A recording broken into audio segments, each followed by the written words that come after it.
1 Timotius pasal 2 ayat 1 sampai 7 mengenai doa jemaat. Pertama-tama aku menasihatkan, naikkanlah permohonan doa syafaat dan ucapan syukur untuk semua orang, untuk raja-raja dan untuk semua pembesar, agar kita dapat tenang dan tentram dalam segala kesalehan dan kehormatan.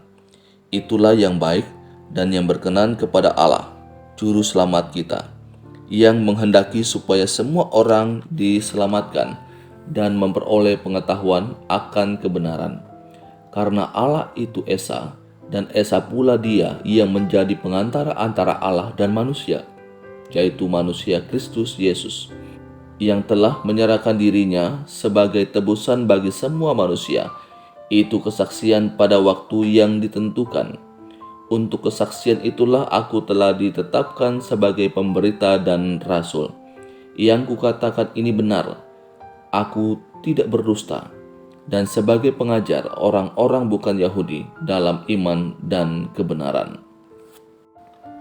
Saudaraku yang dikasihi oleh Tuhan Yesus Kristus, dalam bagian ini Paulus membahas atau memberikan nasihat mengenai doa.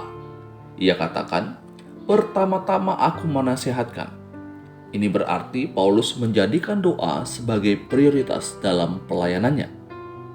Tetapi Bapak Ibu, kadangkala doa tidak menjadi prioritas dalam gereja. Dianggap kurang penting dibandingkan dengan ibadah atau kegiatan yang lainnya. Misalkan, kalau diumumkan untuk menghadiri suatu acara pernikahan atau acara pesta, maka banyak orang yang akan pergi dan bahkan mempersiapkan diri dengan sebaik-baiknya untuk menghadiri pesta tersebut.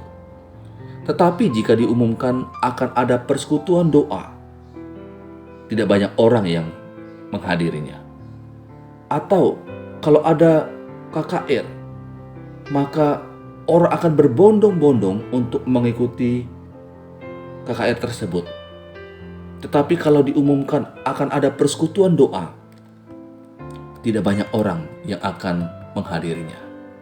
Ini memberikan suatu bukti bahwa doa seringkali dianggap kurang penting dan bahkan diremehkan. Misalkan ada ibadah yang dilakukan, tetapi tiba-tiba pemimpin ibadahnya tidak hadir karena satu dan lain hal. Apa yang biasanya dilakukan?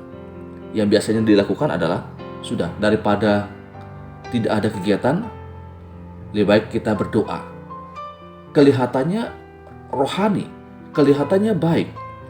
Tetapi Bapak Ibu, itu dilakukan hanya untuk mengisi kekosongan. Tidak ada persiapan sebelumnya. Ini membuktikan bahwa doa lagi-lagi tidak menjadi prioritas, baik itu di dalam gereja atau di dalam persekutuan. Padahal gereja yang sehat dinilai dari bagaimana gereja tersebut memberikan waktu untuk berdoa di hadapan Tuhan. Kemudian dalam bagian firman Tuhan ini Paulus menyebutkan macam-macam doa. Doa permohonan, doa syafaat, dan doa ucapan syukur. Kemudian Paulus melanjutkan, siapa saja yang didoakan di dalam doa tersebut? Untuk raja-raja dan untuk semua pembesar, agar kita dapat hidup tenang dan tentram dalam segala kesalehan dan kehormatan. Saudaraku yang dikasihi oleh Tuhan Yesus Kristus, kiranya hal ini mengingatkan kita kembali bahwa doa itu bukan hanya sekedar pengisi kekosongan pada suatu kegiatan, tetapi doa itu adalah satu prioritas dalam hidup bergereja dan dalam kehidupan kita secara pribadi. Ini pembacaan firman Tuhan, renungan untuk kita saat ini. Soli Deo Gloria.